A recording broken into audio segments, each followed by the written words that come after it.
Bismillahirrahmanirrahim. Hai, Assalamualaikum. Cikgu harap kamu semua sihat, ceria dan bersemangat belajar di rumah. Alhamdulillah, hari ini kita bertemu kembali dalam kelas Sains tahun 4 bersama Cikgu Rini. Okey, jom kita mula.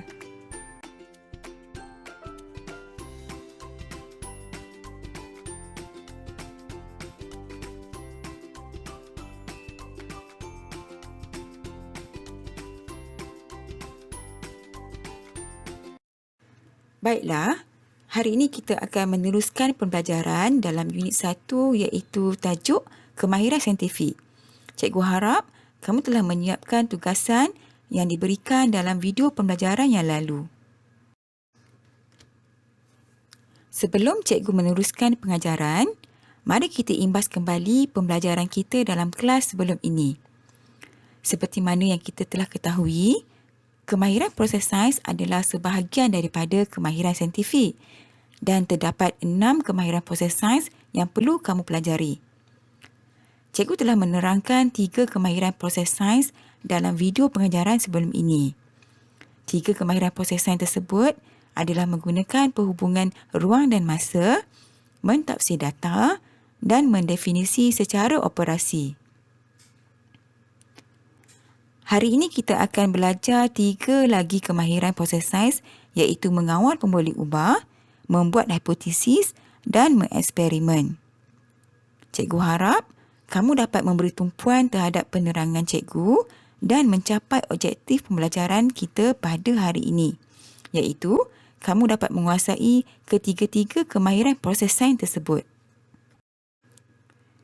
Kita mulakan kemahiran proses sains yang pertama iaitu mengawal pemboleh ubah.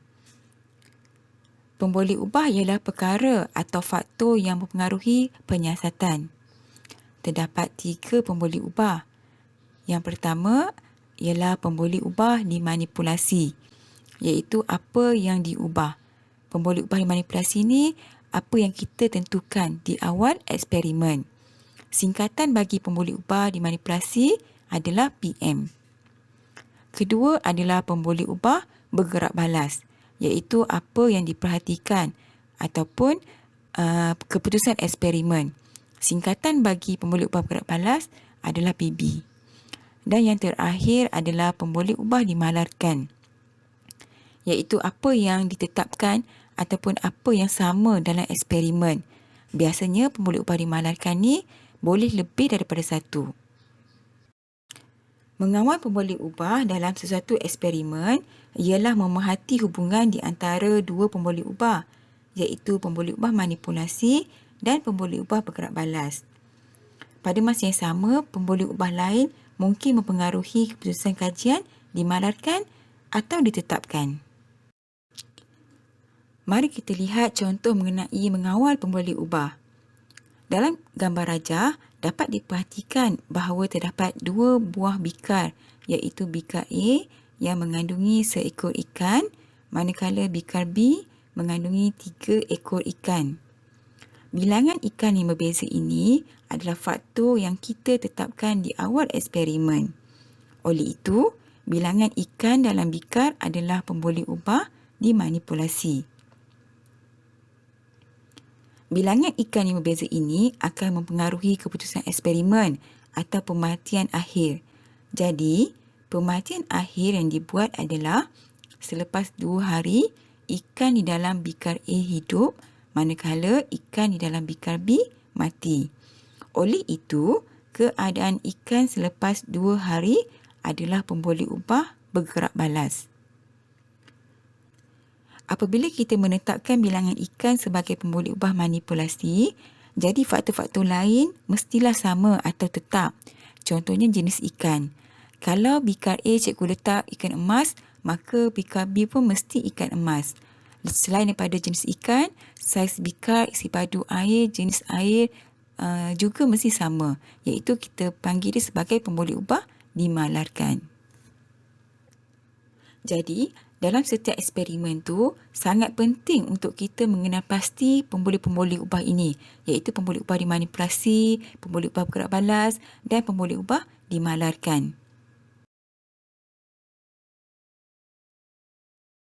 Kelas Michael sedang menjalankan penyiasatan ke atas faktor yang mempengaruhi tumbesaran pokok. Dia perlu menyiasat jika cahaya matahari diperlukan dalam tumbesaran pokok. Dia pilih 2 pokok yang sama jenis. Dia letakkan satu pokok di dalam rumah dan satu pokok lagi di luar rumah. Dia siram pokok-pokok itu dengan jumlah air yang sama untuk tempoh seminggu. Selepas seminggu, Michael mendapati bahawa pokok di luar rumah menjadi segar sementara daun pada pokok di dalam rumah menjadi layu. Adakah anda nampak faktor berbeza yang terlibat dalam penyiasatan Michael itu? Faktor-faktor ini ialah kehadiran cahaya matahari, jumlah air, jenis pokok dan tumbesaran pokok. Faktor-faktor ini dikenali sebagai pemboleh ubah. Kesemua ini menjadi faktor yang mempengaruhi keputusan penyiasatan. Terdapat 3 jenis pemboleh ubah. Jenis pertama dipanggil sebagai pemboleh ubah malar atau tetap. Pemboleh ubah ini dikekalkan malar sepanjang penyiasatan. Dalam penyiasatan Michael, jenis pokok dan jumlah air ialah pemboleh ubah malar. Terdapat juga pemboleh ubah yang berubah dalam penyiasatan. Ini dipanggil sebagai pemboleh ubah dimanipulasi. Dalam penyiasatan Michael, jumlah cahaya matahari ialah pemboleh ubah dimanipulasi. Pokok di dalam rumah tidak menerima cahaya matahari, manakala pokok di luar rumah mendapat cahaya matahari. Akhir sekali, jenis pemboleh ubah yang terakhir ialah pemboleh ubah bergerak balas. Pemboleh ubah bergerak balas ialah pemboleh ubah yang diperhatikan sepanjang penyiasatan. Dalam penyiasatan ini, tumbesaran pokok ialah pemboleh ubah bergerak balas. Pokok di dalam rumah menjadi layu manakala pokok di luar rumah menjadi segar. Oleh itu, kita boleh membuat kesimpulan bahawa cahaya matahari diperlukan dalam tumbesaran pokok. Seterusnya adalah kemahiran membuat hipotesis. Kemahiran membuat hipotesis bermaksud membuat penyataan antara pemboleh ubah dimanipulasi dan pemboleh ubah bergerak balas yang difikirkan benar bagi menerangkan sesuatu atau peristiwa. Hipotesis dibuat sebelum penyiasatan dijalankan. Mari kita lihat contoh membuat hipotesis. Setelah kita mengenal pasti ketiga-tiga pemboleh ubah, iaitu pemboleh ubah dimanipulasi, pemboleh ubah bergerak balas dan pemboleh ubah dimalarkan, kita akan dapat membuat hipotesis dengan mudah mengikut kata kunci berikut. Kata kunci yang pertama adalah semakin corak PM, semakin corak PB. Corak adalah perkataan bertambah, berkurang ataupun menurun, meningkat dan tidak berubah. Kita boleh pilih perkataan yang sesuai dengan keadaan. Contohnya, dalam situasi ini, semakin banyak ikan, semakin cepat ikan itu mati. Jadi, hipotesis yang tepat adalah semakin bertambah bilangan ikan dalam setiap bikar, semakin bertambah cepat masa untuk ikan mati. Kata kunci yang kedua adalah jika corak PM, maka corak PB. Jadi, hipotesis yang sesuai adalah jika bilangan ikan dalam setiap bikar bertambah, maka masa untuk ikan mati bertambah cepat.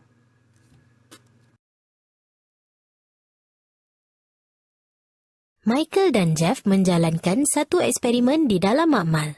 Mereka sedang menyiasat kesan suhu air berbeza terhadap saiz belon.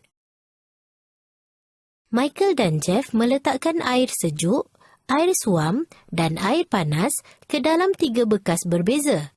Mereka memasukkan hujung bukaan belon ke muncung botol dan meletakkan setiap botol itu ke dalam bekas air.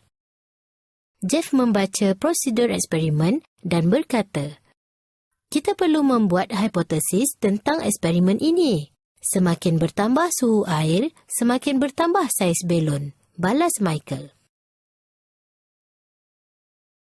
Kemahiran proses sains yang terlibat dalam situasi ini dikenali sebagai membuat hipotesis.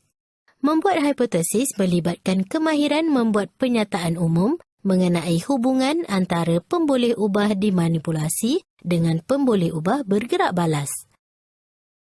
Dalam kes ini, pemboleh ubah dimanipulasi ialah jenis air seperti air sejuk, air suam dan air panas. Pemboleh ubah bergerak balas ialah saiz belon. Hipotesis boleh diuji untuk membuktikan kesahihannya. Hipotesis hanya boleh dibuktikan sah dengan melakukan eksperimen. Kemahiran yang terakhir adalah kemahiran mengeksperimen. Mengeksperimen adalah kemahiran merancang dan menjalankan penyiasatan untuk menguji sesuatu hipotesis dengan mengumpul dan mentafsir data bagi membuat kesimpulan daripada penyiasatan tersebut. Berikut merupakan langkah mengeksperimen. Sebelum kita menjalankan eksperimen, kita mestilah mengenal pasti masalah, diikuti dengan membuat hipotesis dan merancang eksperimen. Dalam merancang eksperimen, kita perlu menentukan pemboleh ubah, menyenaraikan alat dan bahan, merancang langkah-langkah, menentukan kaedah mengumpul dan menganalisis data, seterusnya melakukan eksperimen, mengumpul data, menganalisis data, mentafsir data, membuat kesimpulan dan yang terakhir adalah menulis laporan. Mari kita lihat contoh mengeksperimen dalam buku teks muka surat 16 hingga 19. Berdasarkan langkah mengeksperimen yang telah cikgu nyatakan tadi, langkah pertama adalah mengenal pasti masalah. Dalam situasi ini, Melan dan Faris telah mempunyai pernyataan masalah, iaitu adakah bilangan adukan mempengaruhi masa untuk gula melarut dengan sempurna. Okey, adukan tu maksudnya mengacau. Contohnya kalau kita nak buat air sirap, kita akan kacau gula dalam air sampai gula hancur atau larut.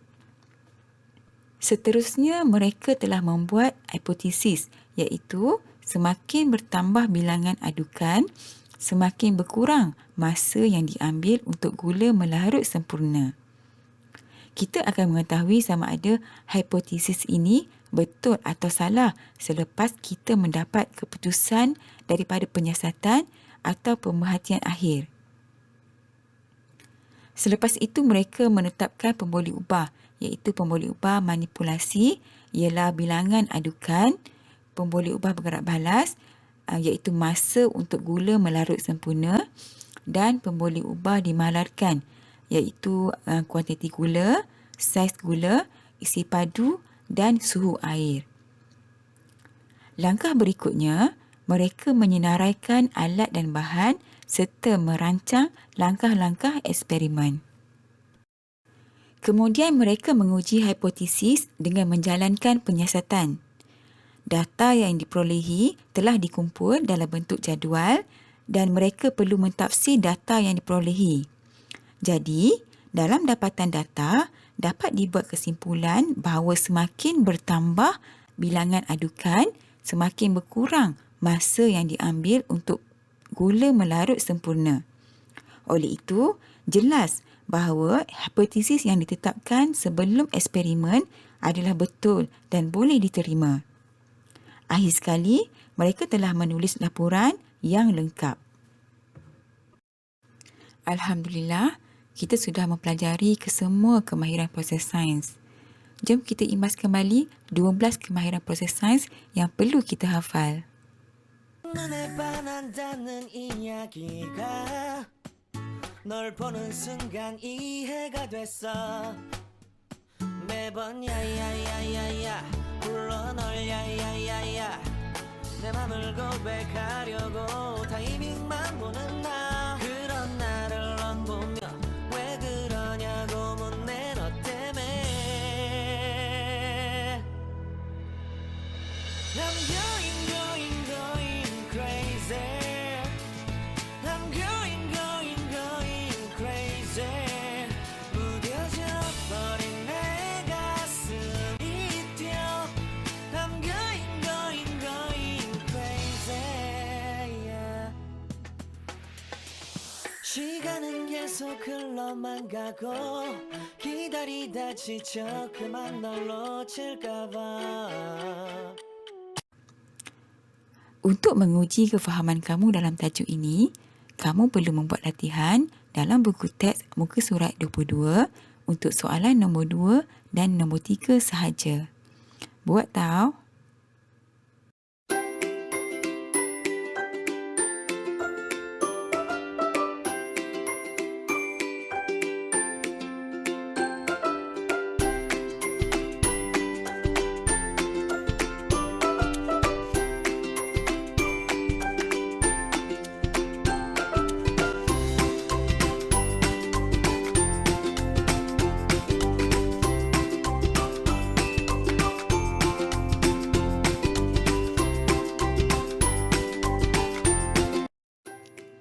Setakat ini dahulu pembelajaran kita pada hari ini. Jika kamu sudah menonton video ini, sila isi borang kehadiran dalam Google Form yang telah cikgu berikan. Semoga ilmu yang disampaikan memberi manfaat kepada semua. Kita jumpa lagi dalam kelas akan datang. Sekian, terima kasih. Bye-bye.